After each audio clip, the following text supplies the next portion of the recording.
Gérard Rosina, bonjour. Bonjour.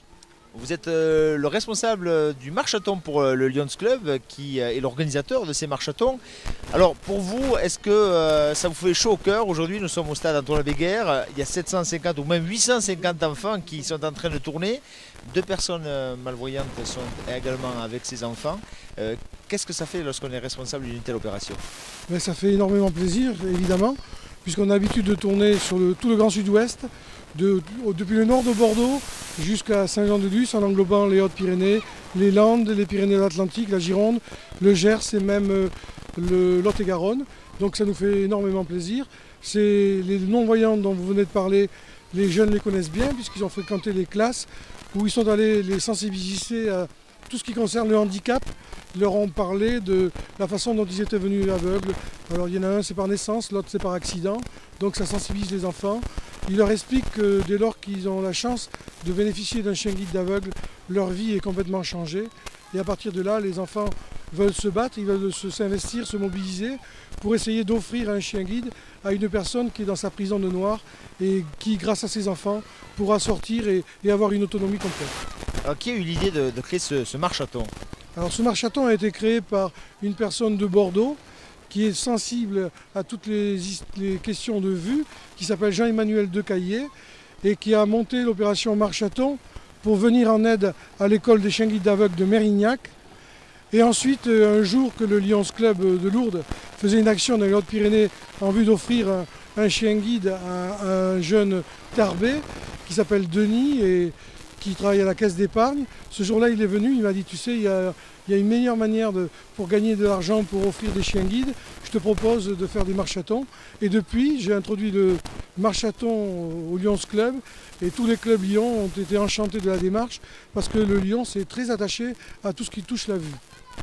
Donc 850 enfants, l'enseignement catholique s'est mobilisé pour cette opération. Est-ce que c'était difficile de les convaincre? Ah non, pas du tout, puisque ça fait déjà la 3e édition du marchaton sur le territoire de Lourdes. Mais il faut dire qu'il y a également les écoles de Tarbes qui vont participer au marchaton. Ça n'a pas pu avoir lieu ce matin à cause de la pluie, mais ce n'est que partie remise. Et dans très très peu de temps, il y aura un marchaton sur Tarbes, comme il y en a déjà eu à Bagnères, il y en a déjà eu à Argelès et dans beaucoup d'endroits. À Vic, à Maubourguet et dans beaucoup de villes des Hautes-Pyrénées.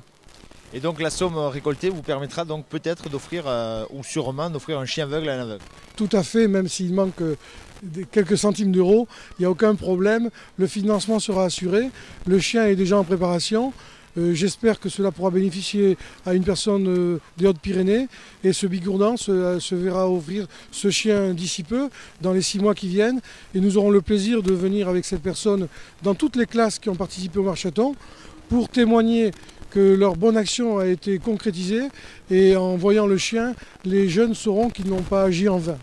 Alors, cette initiative de vraiment intéresser les enfants en leur faisant faire un petit parcours sportif, une petite épreuve, un petit peu d'un don de soi, qui c'est qui a eu l'idée de ça?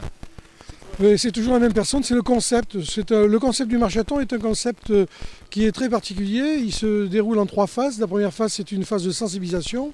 On va vers les jeunes, on leur explique le problème du handicap pour qu'ils aient un autre regard sur les personnes qui ne sont pas tout à fait comme les gens normaux. Mais ce sont des personnes normales de toute façon, mais elles ont des handicaps. Et à partir de là, on leur explique qu'il ne faut pas ajouter à leur détresse en laissant traîner les sacs par terre, les skateboards, les vélos, etc. Parce que les personnes qui ne voient pas bien risquent de tomber. Alors ensuite, la deuxième phase, c'est la phase action. Ça aujourd'hui, c'est le marchaton.